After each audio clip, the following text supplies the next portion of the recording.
السلام علیکم ورحمۃ اللہ وبرکاتہ نحمدہ ونصلی علی رسولہ الکریم اما بعد۔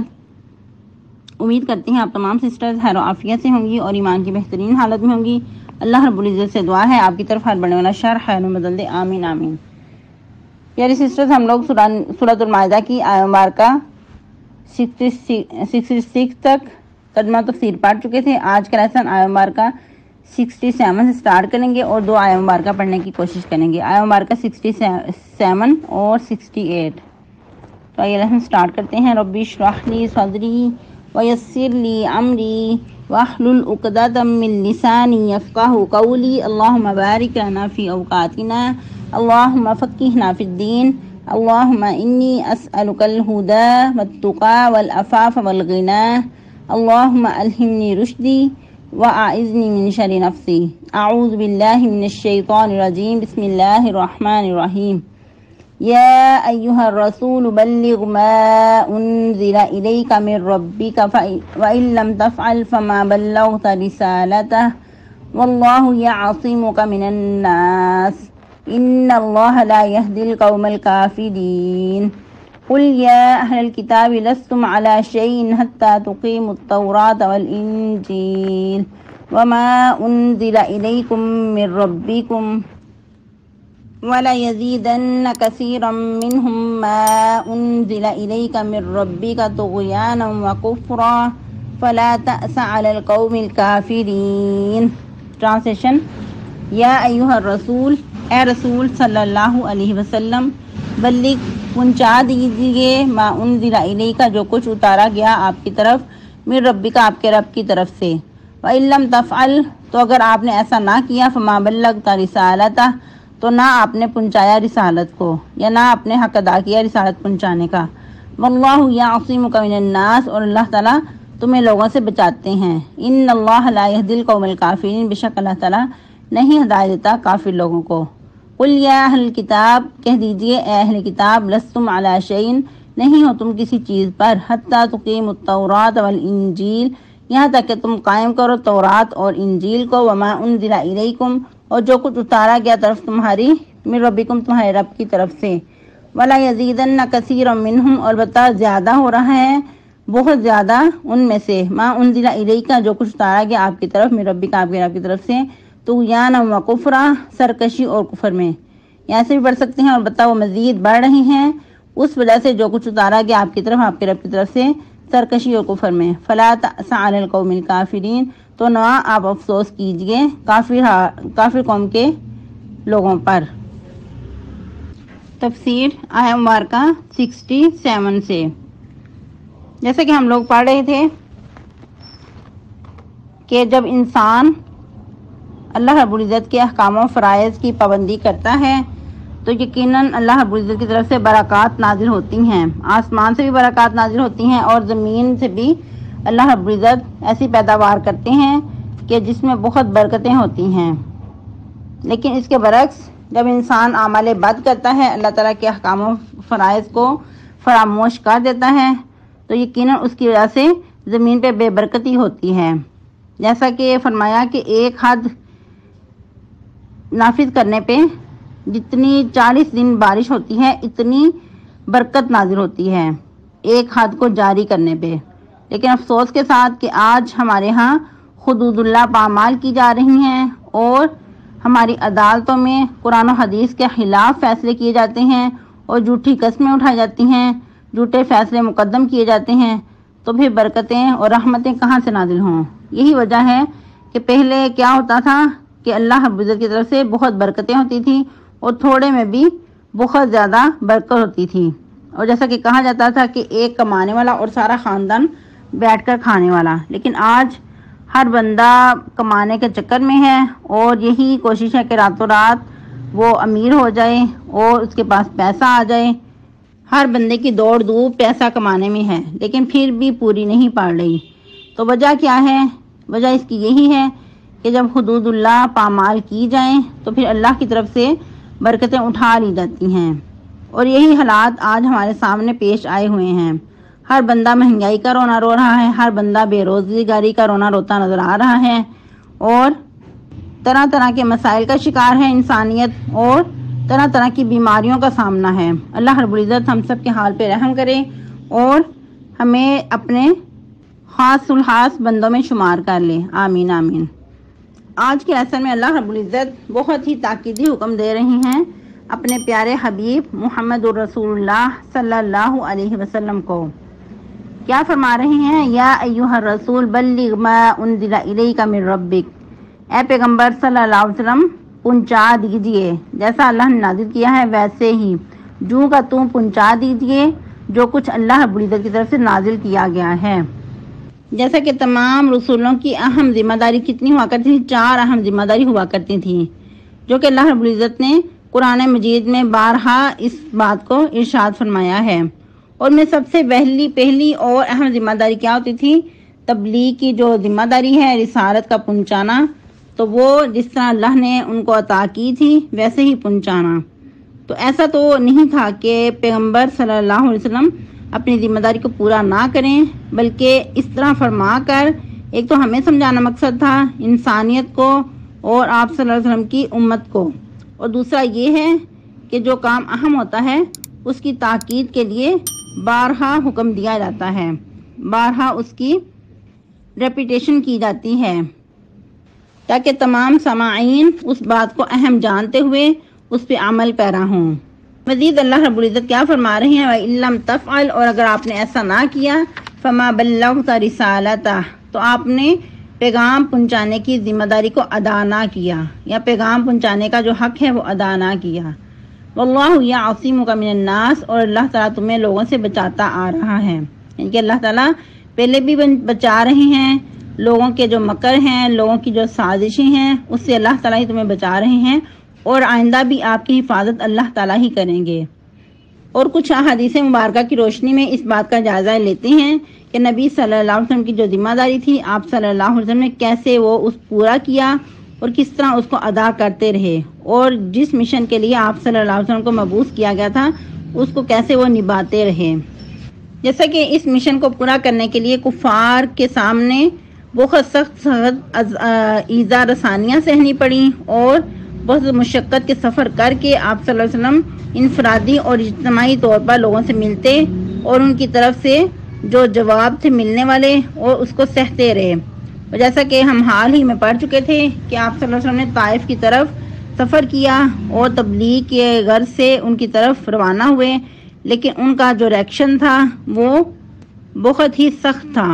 انہوں نے کیا کیا تھا؟ آپ صلی اللہ علیہ وسلم کو طرح طرح کی باتیں بھی کی، اور یہاں تک ہی نہیں بلکہ پتھر بھی مارے، استغفر اللہ، اور آپ صلی اللہ علیہ وسلم کے سامنے، آپ صلی اللہ علیہ وسلم کے پیچھے اپنے گنڈوں کو بھی لگا دیا، جو پتھر بھی برساتے اور آپ صلی اللہ علیہ وسلم پہ طرح طرح کی آوازیں بھی کستے۔ لیکن پھر بھی نبی صلی اللہ علیہ وسلم کا جو ریئیکشن تھا وہ قابل دید ہے کہ آپ صلی اللہ علیہ وسلم نے کیا فرمایا کہ ان کو ہلاک نہ کیا جائے، بلکہ کیا ہے کہ اگر آج یہ لوگ ماننے کو تیار نہیں ہیں تو ایک وقت آئے گا کہ ان کی نسلوں میں سے ایسے لوگ نکلیں گے کہ جو اس پیغام کو آگے لے کر بڑھیں گے اور اس میں معاون ہوں گے۔ تو پھر کچھ عرصے بعد ایسا ہوا، پھر اللہ رب العزت نے وہ وقت آپ صلی اللہ علیہ وسلم کو دکھایا کہ جو بہت سخت اذیتیں دینے والے تھے، ایک ماننے کو تیار نہیں تھے، وہی پھر اللہ کے دین میں فوج در فوج داخل ہوئے اور آپ صلی اللہ علیہ وسلم کے قدم کے ساتھ قدم ملا کر چلتے رہے، اور آپ صلی اللہ علیہ وسلم کے ساتھ اذیتیں بھی برداشت کرتے رہے۔ اور نبی صلی اللہ علیہ وسلم کی آخری زندگی میں جب آپ صلی اللہ علیہ وسلم کا مشن پورا ہو رہا تھا، اس وقت اللہ رب العزت نے اپنے پیارے حبیب کو دکھایا یہ سارا منظر، اور یہی وجہ ہے کہ حجۃ الوداع کے موقع پہ ایک بہت بڑا جمع غفیر تھا، 1.25 لاکھ صحابہ کرام کا بہت بڑا مجمع تھا۔ تو اس وقت پھر نبی صلی اللہ علیہ وسلم نے بہت مبلغ واعظ کیے صحابہ کرام رضی اللہ تعالیٰ عنہم کو، اور اس وقت ان سے اقرار لیا کہ حل بلغتا، کیا میں نے پہنچا دیا، حل بلغتا، کیا میں نے پہنچا دیا؟ تو صحابہ کرام نے بیک زبان ہو کر فرمایا کہ ہاں آپ نے پہنچا دیا۔ تو اس وقت نبی صلی اللہ علیہ وسلم نے آسمان کی طرف اپنی فنگر مبارک اٹھا کے کیا فرمایا؟ اللہم اشہد، اے اللہ گواہ ہے، اللہم اشہد، اے اللہ گواہ ہے۔ 3 بار آپ صلی اللہ علیہ وسلم نے اس بات کو دہرایا۔ اور یہ کس بات کی گواہی تھی اور صحابہ کرام سے کس بات کا اقرار تھا کہ کیا میں نے جو اللہ کی طرف سے پیغام تھا، جو مشن تھا، میں نے اس کو پورا کیا ہے؟ تو اس بات پہ پھر خوش ہو کر اور اپنی ذمہ داری کو پورا سمجھتے ہوئے اللہ کو گواہ بنا کر کہہ دیا کہ اب میں نے اس کو پورا کر دیا ہے۔ اور صحابہ کرام سے مزید کیا فرمایا کہ جو ادھر موجود نہیں ہیں تو چاہیے کہ جو ادھر موجود ہیں، جنہوں نے میرے پیغام کو سنا ہے، وہ غائب کو پہنچا دیں۔ ایک اور موقع پہ بھی اما جان عائشہ صدیقہ رضی اللہ تعالیٰ عنہ فرماتی ہیں کہ نبی صلی اللہ علیہ وسلم نماز کسوف ادا کر رہے تھے، یعنی کہ لوگوں کو نماز پڑھا رہے تھے سورج گرہن کی۔ تو اس وقت آپ صلی اللہ علیہ وسلم نے لوگوں کو خطبہ ارشاد فرمایا، اللہ کی حمد و ثنا بیان کی، اور اس کے بعد فرمایا کہ یہ سورج اور چاند اللہ کی نشانیوں میں سے نشانیاں ہیں،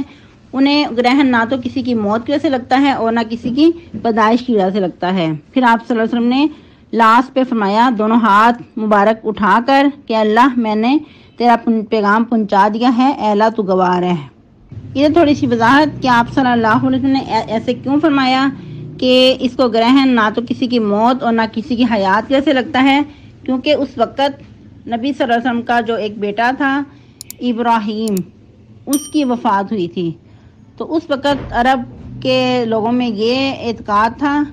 ان کا یہ نظریہ تھا کہ جب کسی بڑے شخص کی موت واقع ہوتی ہے تو اس وجہ سے اس طرح سورج کو گرہن لگتا ہے۔ تو آپ صلی اللہ علیہ وسلم نے اس بات کا ازالہ کرتے ہوئے، جو ان کا ایسا نظریہ تھا اس کی تردید کرتے ہوئے فرمایا کہ یہ اللہ کی نشانیوں میں سے نشانیاں ہیں سورج اور گرہن، جب اللہ چاہتا ہے تو اس کو گہنا دیتا ہے، جب چاہتا ہے ان کو اس کی اصلی حالت پہ پہنچا دیتا ہے۔ کسی خاص انسان کی موت کے سبب ان کو گرہن نہیں لگتا۔ اور یاد رہے کہ جب کوئی اہم معاملہ پیش آتا تو نبی صلی اللہ علیہ وسلم منبر پہ تشریف فرما ہوتے اور اللہ کی حمد و ثنا بیان کرتے، اور پھر خطبہ ارشاد فرما کر جو آپ کا مدعا ہوتا، جو آپ نے پیغام پہنچانا ہوتا، وہ پیغام پہنچاتے۔ تو اس موقع پہ بھی آپ صلی اللہ علیہ وسلم نے یہی رد عمل کیا، اور پھر لاسٹ پہ کہا کہ اللہ گواہ ہے، میں نے یقیناً آپ کا پیغام پہنچا دیا ہے۔ اور اس میں بات ہو رہی تھی نماز کسوف کے بارے میں، تو آپ نے اس نماز کا طریقہ بتانا ہے، اور افسوس کے ساتھ کہ ہم لوگ اس سے آج لاپرواہی برتتے ہیں۔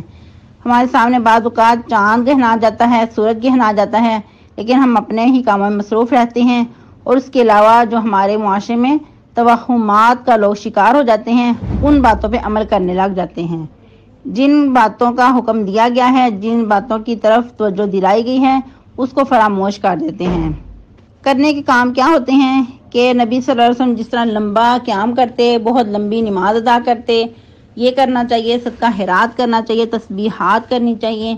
تو یہ کام نہیں کیے جاتے، بلکہ جو اس کے علاوہ لوگوں کے اندر بہت سارے توہمات ہوتے ہیں، ان کو لوگ کرنے لگ جاتے ہیں کہ اگر کوئی عورت پریگننٹ ہے تو وہ لیٹے نہ، وہ کوئی کینچی کے ساتھ کپڑا نہ کاٹے، اور بھی پتہ نہیں کیا کیا کچھ اس طرح کے ہمارے معاشرے میں خود ساختہ عمل کیے جاتے ہیں۔ تو اس کا قرآن و حدیث کے ساتھ کوئی ایسا تعلق نہیں ہے، یہ لوگوں نے خود ہی اپنے سے ہی اس طرح کی باتیں بنا لی ہیں۔ یاد رہے کہ ایسی عورت کے بچے پہ کوئی بھی کسی قسم کا اثر نہیں ہوتا، نہ اس کو کوئی نقصان پہنچتا ہے اور نہ ہی اس سے کوئی فائدہ ہوتا ہے۔ اس طرح انسان کر کے بجائے اس کے کہ اس کو کوئی فائدہ حاصل ہو، گناہ گار ہی ہوتا ہے۔ اس طرح کی جو خود ساختہ روایات ہیں ان سے بچنا بہت ہی ضروری ہے۔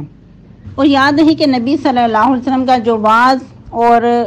لوگوں کو نصیحت کرنے کا انداز بہت ہی خوبصورت تھا، اور آپ صلی اللہ علیہ وسلم موقع محل کی مناسبت سے لوگوں کو واعظ و نصیحت کیا کرتے تھے۔ جس طرح کہ ایک صحابی سیدنا ابو وائل فرماتے ہیں، عبداللہ بن مسعود یعنی کہ ان کا نام تھا، ہر جمعرات لوگوں کو واعظ کرتے تھے۔ یعنی ابو وائل روایت کرتے ہیں کہ عبداللہ بن مسعود ہر جمعرات کو لوگوں کو واعظ کیا کرتے تھے، یعنی کہ ان کو نصیحت کیا کرتے تھے، جس طرح کوئی درس وغیرہ ہوتا ہے اس طرح وہ اہتمام کیا کرتے تھے۔ تو ایک شخص نے ان سے کہا، ابو عبد الرحمن، یہ ابو عبداللہ بن مسعود کی کنیت تھی، ہم چاہتے ہیں کہ آپ ہمیں ہر روز واعظ کیا کریں، یعنی کہ آپ جو ہفتے بعد ہمیں واعظ کرتے ہیں تو اس کے لیے آپ روزانہ اہتمام کیا کریں۔ تو انہوں نے کہا کہ میں اس لیے ایسا نہیں کرتا کہ کہیں تم اکتا نہ جاؤ، اور موقع کی مناسبت سے میں تمہیں واعظ کرتا ہوں، جس طرح نبی صلی اللہ علیہ وسلم ان چیزوں کا خیال رکھا کرتے تھے، ہمیں موقع کی مناسبت سے واعظ کیا کرتے تھے، اور آپ صلی اللہ علیہ وسلم کو یہی ڈر رہتا تھا کہ کہیں ہم اکتا نہ جائیں۔ اور پھر مزید نبی صلی اللہ علیہ وسلم مردوں کا ہی خیال نہیں رکھتے تھے واضح و نصیحت کرنے کے لیے بلکہ عورتوں کے لیے بھی اسپیشل اس چیز کا اہتمام کیا کرتے تھے. جس طرح کہ ایک مرتبہ عید کا موقع تھا اور عید الفطر کا موقع تھا. سیدنا عبداللہ بن عباس فرماتے ہیں کہ مردوں کی صفوں سے نکل کر نبی صلی اللہ علیہ وسلم عورتوں کی طرف گئے اور آپ صلی اللہ علیہ وسلم کو یہ شاید خدشہ ہوا کہ عورتوں تک آواز نہیں پہنچی تو آپ صلی اللہ علیہ وسلم نے عورتوں کو بھی جا کر نصیحت کی اور انہیں صدقہ خیرات کرنے کا حکم دیا اور انہیں کہا کہ تم بہت زیادہ ناشکری کرتی ہو، یعنی کہ کفر کرتی ہو. اور کفر کس چیز کا؟ کہ اللہ کا نہیں بلکہ اپنے شوہروں کی ناشکری کرتی ہو. تو تمہیں چاہیے کہ بہت زیادہ صدقہ خیرات کرو. تو اس وقت عورتوں نے فوراً عمل کیا اس بات پہ. ہماری طرح نہیں کہ اچھا چلیں سوچیں گے کچھ ہمارے ہاتھ میں تھوڑی سی کہ وسعت آئے تو ہم پھر صدقہ خیرات کر لیں گے، نہیں، بلکہ عورتوں نے فوراً اس بات پہ عمل کیا. اور صحابی فرماتے ہیں کہ عورتوں کے جو ہاتھ تھے اپنے کانوں کی طرف اور انگوٹھیوں کی طرف جا رہے تھے اور اپنی بالیاں اور انگوٹھیاں اتار کر سیدنا بلال رضی اللہ تعالیٰ عنہ کے کپڑے میں ڈال رہی تھیں. یعنی کہ جب آپ صلی اللہ علیہ وسلم نے صدقہ کرنے کی ترغیب دلائی تو فوراً عورتوں نے، صحابیات نے اس بات پہ عمل کیا. پھر مزید ایک اور چیز کہ اس میں صرف مرد ہی نہیں واضح و نصیحت کی رغبت رکھتے تھے بلکہ عورتیں بھی اس میں پیش ہوا کرتی تھیں. عورتوں نے بھی اس بات کی خواہش ظاہر کی کہ جس طرح آپ نے مردوں کے لیے دن مخصوص کیا ہوا ہے، آپ صلی اللہ علیہ وسلم ان کو واضح و نصیحت کرتے ہیں، تو ہمارے لیے بھی ایک دن مقرر کر دیا جائے. اللہ اکبر کبیرہ. ہم جیسے جو ہوتے ہیں کہ جان چھڑاتے ہیں کہ ہمارے پاس وقت نہیں، لیکن صحابیات کا عمل، ان کی جو خواہش ہے، دیکھیں کہ وہ کیا کہہ رہی ہیں، خود کہہ رہی ہیں کہ ہمارے لیے بھی کوئی ایسا دن مقرر کیا جائے کہ آپ ہمیں بھی اسپیشل واضح و نصیحت کیا کریں. تو اس پہ نبی صلی اللہ علیہ وسلم نے ان سے وعدہ لیا کہ ٹھیک ہے، میں اس پہ کچھ غور و فکر کروں گا، کوئی دن آپ کے لیے مقرر کرتا ہوں. پھر آپ صلی اللہ علیہ وسلم نے اپنے وعدے کے مطابق ایک دن مخصوص کیا اور اس میں عورتوں کو واضح و نصیحت کی اور انہیں احکام شریعہ جو تھے وہ بتائے. اور ان میں سے ایک عورت جس کے 3 بیٹے فوت ہو چکے تھے، نبی صلی اللہ علیہ وسلم نے یہ بھی ارشاد فرمایا کہ اگر کسی عورت کے 3 بچے فوت ہو جائیں یعنی کہ بلوغت سے پہلے اور وہ اس پہ صبر کرے تو وہ ان کے لیے دوزخ سے آڑ ہو جائیں گے. تو اس پہ ایک عورت نے کہا کہ اگر 2 ہوں، تو آپ صلی اللہ علیہ وسلم نے فرمایا کہ ہاں اگر 2 بھی ہوں. یعنی کہ یاد رہے کہ بلوغت سے پہلے اگر چھوٹے بچے کسی کے فوت ہو جاتے ہیں تو اس کے لیے نبی صلی اللہ علیہ وسلم نے یہ خوشخبری سنائی. اور پھر ایک اور روایت میں آتا ہے کہ ایک عورت نے پھر ایک بچے کے بارے میں بھی پوچھا. پھر مزید ایک اور روایت ملتی ہے جس طرح کہ نبی صلی اللہ علیہ وسلم کو حکم دیا گیا کہ آپ جس طرح آپ کے رب نے آپ کو احکام و مسائل بتائے ہیں، پیغام اسی طرح پہنچا دیجیے. تو اس چیز کا حق ادا کرنے کے لیے ایک اور واقعہ ملتا ہے. اس کے راوی سیدنا عبداللہ بن مسعود ہیں، فرماتے ہیں کہ آپ صلی اللہ علیہ وسلم اپنے مرض الموت میں اپنے سر سے کپڑا ہٹا رہے تھے. اس وقت آپ کے سر پر پٹی بندھی ہوئی تھی. اللہ اکبر کبیرہ. اور یاد رہے کہ اس وقت آپ صلی اللہ علیہ وسلم کی جو حالت تھی وہ بہت ہی زیادہ حساس ہو چکی تھی. آپ صلی اللہ علیہ وسلم بیماری اور تکلیف جیسے بہت ہی زیادہ نڈال ہو چکے تھے. تو سر میں درد کی وجہ سے آپ نے اپنے سر مبارک پر پٹی بھی باندھی ہوئی تھی. تو اس وقت آپ صلی اللہ علیہ وسلم نے کیا فرمایا کہ اے اللہ تو گواہ ہے، یقیناً میں نے تیرا پیغام پہنچا دیا ہے. اور ادھر تھوڑا سا نبی اور رسول میں فرق جاننا ضروری ہے. جس طرح کہ بات ہو رہی تھی کہ آپ صلی اللہ علیہ وسلم کو حکم دیا گیا کہ آپ اللہ کا پیغام جوں کا توں پہنچا دیں، اور پھر یہ بھی کہا گیا واللہ یعصمک من الناس کہ اللہ تعالیٰ آپ کی حفاظت لوگوں سے خود فرما رہے ہیں. تو ادھر نبی اور رسول میں فرق، علماء نے اس کی کچھ کیٹاگریز مقرر کی ہیں. جس طرح آپ فرماتے ہیں کہ ایک نبی اور رسول میں کیا فرق ہے. رسولوں کی جان کی حفاظت کی ذمہ داری اللہ رب العزت خود لے لیتے ہیں کہ ان کو ان کا دشمن کبھی بھی شہید نہیں کر سکتا. جس طرح کہ ہم نے پہلے پڑھا کہ بہت سارے انبیاء تھے جن کو ان کے دشمنوں نے یعنی کہ بنی اسرائیل نے بہت سارے انبیاء کو شہید کر دیا، ناحق قتل کیا ان کا. تو لیکن رسولوں کو وہ قتل نہیں کر سکتے، وہ شہید نہیں کر سکتے. تو یہی وجہ ہے کہ نبی صلی اللہ علیہ وسلم پہ بارہا قتل کے حملے کیے گئے، لیکن اللہ رب العزت ان کی جان کی حفاظت کا ذمہ خود لیتے ہیں. اور اسی لیے جو دشمنان اسلام تھے وہ نبی صلی اللہ علیہ وسلم کو نقصان نہیں پہنچا سکے، ویسے تو وہ تکالیف وقتاً فوقتاً دیتے رہتے تھے، لیکن جان کی حفاظت کی ذمہ داری اللہ رب العزت نے خود لی تھی۔ اور پھر مزید رسول اور نبی میں فرق کہ آنے والے رسول کی بشارت پہلے ہی کتاب میں موجود ہوتی تھی، جس طرح کہ آپ نے پڑھا کہ سیدنا عیسیٰ علیہ السلام نبی صلی اللہ علیہ وسلم کی بشارت خود انہوں نے فرمائی تھی۔ کیا فرمایا تھا؟ یأتی من بعد اسمہ احمد، کہ میرے بعد ایک نبی آئیں گے، ایک رسول آئیں گے جن کا نام احمد ہوگا۔ لیکن جو نبی ہوتے ہیں ان کی اس طرح بشارت پہلے سے موجود نہیں ہوتی، اور رسولوں پر کتاب اور صحیفے نازل ہوتے ہیں، ان پہ نئی شریعت نازل ہوتی ہے، جبکہ جو نبی ہوتے ہیں وہ پہلی شریعت کو آگے لے کر چلتے ہیں اور اسی پہ خود بھی عمل کرتے ہیں، اور جو ان کے اس وقت کے لوگ ہوتے ہیں ان کو بھی اسی پہ ہی لگاتے ہیں، اسی پہ یعنی کہ ان کو بھی کاربند رہنے کی تاکید کرتے ہیں، اسی کے مطابق تبلیغ کرتے ہیں۔ اور یہی فرق ہم دیکھتے ہیں کہ سیدنا عیسیٰ علیہ السلام کو بہت سازشوں کے باوجود وہ لوگ شہید نہیں کر سکے، اور پھر سیدنا عیسیٰ علیہ السلام پہ جو کتاب نازل ہوئی ان کے بعد محمد رسول اللہ صلی اللہ علیہ وسلم تک کوئی نبی نہیں آیا اور کوئی نئی شریعت نہیں آئی۔